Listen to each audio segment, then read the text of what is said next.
সুপ্রিয় এইচএসসি শিক্ষার্থীবৃন্দ, তোমাদেরকে জানাই স্বাগতম। তোমাদের এখন এইচএসসি পরীক্ষা চলতেছে, তাই তোমাদের সময়টা এখন খুবই মূল্যবান। তাই কথা না বাড়িয়ে আমরা আমাদের মূল আলোচনা শুরু করে দিই। আজকে তোমাদের সাথে আলোচনা করব আইসিটি সাবজেক্টে নিয়ে। আসলে তোমাদের সামনেই আইসিটি পরীক্ষা। এখন এই আইসিটি পরীক্ষায় তোমরা অনেকে পঞ্চম অধ্যায় অর্থাৎ প্রোগ্রামের অধ্যায়টি স্কিপ করতে চাইবে। অনেকে এই অধ্যায়টি সৃজনশীলের জন্য স্কিপ করবে, কিন্তু এখান থেকে তোমাদের কিছু কিছু গুরুত্বপূর্ণ এমসিকিউ জেনে রাখতে হবে। কারণ তুমি চাইলে তো এমসিকিউ স্কিপ করতে পারবে না। তুমি পঞ্চম অধ্যায় স্কিপ করে তুমি A+ পেতে পারো, অন্য অন্য অধ্যায় যদি তুমি 100% এফোর্ট দিয়ে করে যাও। সেক্ষেত্রে তোমার যে এমসিকিউগুলো জানা দরকার জরুরি, এরকম আমি লাকি 7 অর্থাৎ তোমাদেরকে সামনে 60টি এমসিকিউ নিয়ে হাজির হয়েছি, যেগুলো জানা আমাদের খুবই জরুরি। এখন খেয়াল করো, প্রথম যে এমসিকিউটা আমি তোমাদের সামনে নিয়ে এসেছি সেটা হচ্ছে নন ভ্যালেটাইল মেমোরি কোনটি, অর্থাৎ এটা হচ্ছে একটা স্থায়ী মেমোরি কম্পিউটারের, বা যে একটা স্থায়ী মেমোরি যেটা নির্দেশ করে সেটা হচ্ছে কি কি স্থায়ী মেমোরি হতে পারে। দেখো, ইউএসবি ড্রাইভ, ডিভিডি, রম, আর একটা হচ্ছে হার্ড ডিস্ক। এই চারটা হচ্ছে স্থায়ী মেমোরি। তাহলে আমাদের এটা অ্যান্সারটা হচ্ছে কি স্থায়ী মেমোরি। যদি এখানে অস্থায়ী মেমোরি বলতো তাহলে অ্যান্সারটা র্যাম দিতা তোমরা। আচ্ছা, খেয়াল করো, দ্বিতীয় যে এমসিকিউটা নিয়ে আমি এখানে হাজির হয়েছি তোমাদের সামনে সেটা হচ্ছে সাংকেতিক চিহ্ন দিয়ে লিখিত ভাষা কোনটি। আসলে আমরা জানি সাংকেতিক চিহ্ন দিয়ে লিখিত ভাষা হচ্ছে অ্যাসেম্বলি। এই সি প্রোগ্রামিং এর অধ্যায়ে তোমরা অনেকগুলো ভাষা, C++, সি, জাভা, এই ভাষাগুলো সম্পর্কে একটু জেনে নেবে। এখান থেকে একটা এমসিকিউ তোমরা পেয়ে যাবে। এরপর দেখো যে এমসিকিউটা আছে, পরবর্তী লাইনে যাবার জন্য ব্যবহৃত হয় কোনটি। এখানে /n ব্যবহার করতে হবে। এই পঞ্চম অধ্যায়ে তোমরা অনেক চলকের ব্যবহার দেখবে। 4 টাকারে কিছু চলকের পরিচয় দেওয়া আছে, এগুলো তোমাদের খুব সুন্দর করে জানতে হবে। এখন দেখো, এই সি প্রোগ্রামিং এর অধ্যায়ে একটা অংশ আছে চলক লেখার নির্দিষ্ট কিছু নিয়ম কানুন আছে। এই নিয়ম কানুন থেকে তোমরা একটা এমসিকিউ কমন পেতে পারো, অনেক সম্ভাবনা আছে। তাহলে দেখো, আমরা 4 নম্বরে যে এমসিকিউটা নিয়েছি সেটা হচ্ছে সঠিক চলক কোনটি। সঠিক চলকটা হবে একটা নাম্বার লেখার পরে এখানে কোনো স্পেস না দিয়ে সংখ্যাটা লিখতে হয়। কিন্তু দেখো, অন্য যে গুলো আছে এখানে স্পেস দিছে মাঝে, তারপরে এখানে একটু ফাঁকা দিছে, এখানে সংখ্যাটা আগে লেখা যাবে না। তাহলে সঠিক চলক যে নিয়মটা সেটা আমরা পাচ্ছি গ নম্বর অ্যান্সার। এখন খেয়াল করো, 5 নম্বর খুব গুরুত্বপূর্ণ একটা জিনিস নিয়ে হাজির হয়েছে ভাইয়া, একটু খেয়াল করো।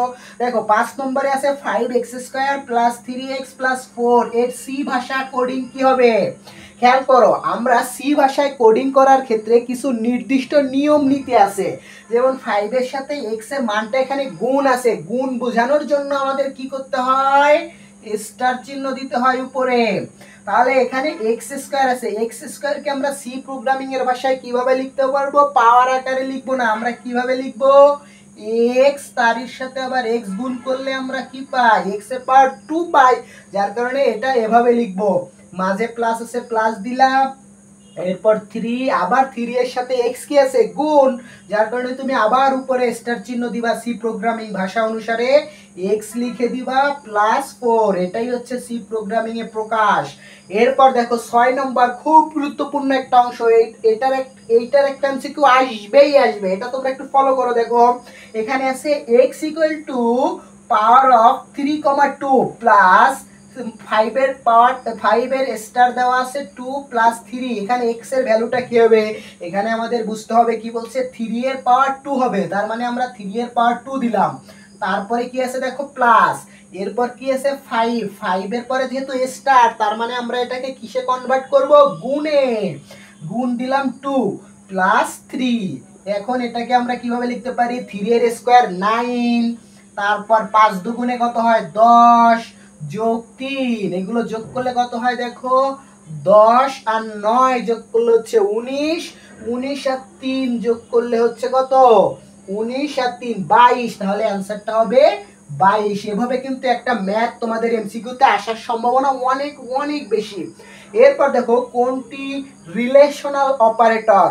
এখানে রিলেশনাল অপারেটর এই যে যে অপারেটরগুলো আছে এই অপারেটরগুলো তোমরা মাস্ট বি পড়ে যাবে। দেখো এখানে আমাদের গ নম্বর দুইটা সমান চিহ্ন দিয়ে যেটা বোঝাচ্ছে এটা হচ্ছে একটা রিলেশনাল অপারেটর। এখন খেয়াল করো, তোমরা পঞ্চম অধ্যায় যেহেতু সিকিউর জন্য স্কিপ করবে, তাই তোমাদের জন্য আমি কিছু পঞ্চম অধ্যায় লাকি 7 নামে কিছু এমসিকিউ দিলাম, এগুলো তোমরা পড়বে এবং পঞ্চম অধ্যায়ের বোর্ড প্রশ্নগুলো একটু দেখে যাবে বা বইটা একটু দেখে যাবে, চোখ বুলিয়ে যাবে।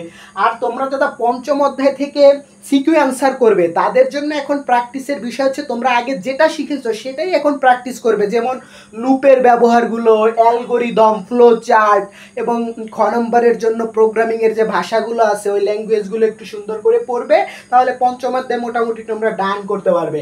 এখন দেখো আমরা যদি একটু চতুর্থ অধ্যায়ে চলে আসি, চতুর্থ অধ্যায়ে তোমাদের অবশ্যই যে বিষয়গুলো আমি পড়িয়েছি বা তোমরা যে অন্য অন্য টিচারের কাছ থেকে যে বিষয়গুলো পড়েছো এইগুলো অবশ্যই রিভাইজ দিবে এবং এখান থেকে বেশি ফোকাস করবে হচ্ছে এইচটিএমএল কোডিং। এইচটিএমএল এর যে কোডিংগুলো আছে এই কোডিংগুলো দেখবে, বিশেষ করে টেবিল থেকে একটা প্রশ্ন আসবেই আসবে, এটা টেবিল থেকে আসেই, যার কারণে তোমরা টেবিলের উপর একটু বেশি ফোকাস দিবে।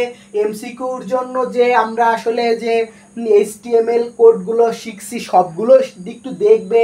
এরপর তোমাদের web page designing, web page publishing এই অংশগুলো একটু সুন্দর করে দেখবে এবং ওয়েবসাইটের কাঠামোগুলো, যে ওয়েবসাইটের প্রকারভেদগুলো আমরা শিখছি, যে ট্রি কাঠামো, এই হায়ারার্কিক্যাল এই ধরনের যে কাঠামো, লিনিয়ার কাঠামো, এগুলো একটু সুন্দর করে দেখে যাবে। এরপর দেখো যদি আমরা তৃতীয় অধ্যায়ে চলে আসি, তৃতীয় অধ্যায়ের ক্ষেত্রে তোমাদের অবশ্যই ম্যাথগুলো খুব সুন্দর করে করতে হবে, যেমন বাইনারি থেকে দশমিকে, দশমিক থেকে বাইনারিতে, এরপর অক্টাল, হেক্সাডেসিমেল এই রূপান্তরগুলো সুন্দর করে পড়ে যাবা।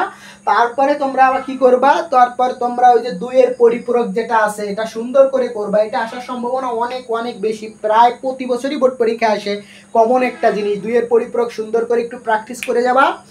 এরপর তোমরা কি করবা, ডিজিটাল ডিভাইসের ক্ষেত্রে তোমাদের কাজ করতে হবে যে ওই যে আউটপুট নির্ণয়, সরলীকরণ, তারপরে ন্যান্ড গেট, শুধুমাত্র ন্যান্ড গেট দিয়ে প্রকাশ, শুধুমাত্র নর গেট দিয়ে প্রকাশ, আউটপুটের সত্যক সারণীতে প্রকাশ, এরপরে তোমাদের হাফ অ্যাডার, ফুল অ্যাডার এই বিষয়গুলো একটু পড়ে যাবে।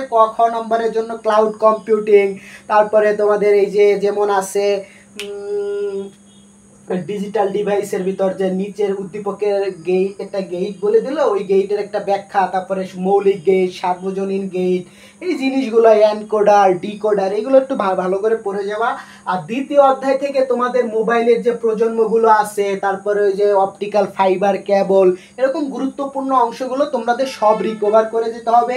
তারপরে যে ডাটা ট্রান্সমিশন মোড, এই জিনিসগুলো একটু সুন্দর করে পড়ে যাবা। আর প্রথম অধ্যায় থেকে জেনেটিক ইঞ্জিনিয়ারিং, তারপরে বর্তমান যেহেতু এআই প্রযুক্তিটা একটু বেশি দিচ্ছে, এই জন্য এই যে যে জিনিসগুলো আমাদের ফোকাস করতে হবে, যেমন ক্রায়ো সার্জারি, এইগুলো তোমরা একটু বেশি করে ফোকাস করে যাবা।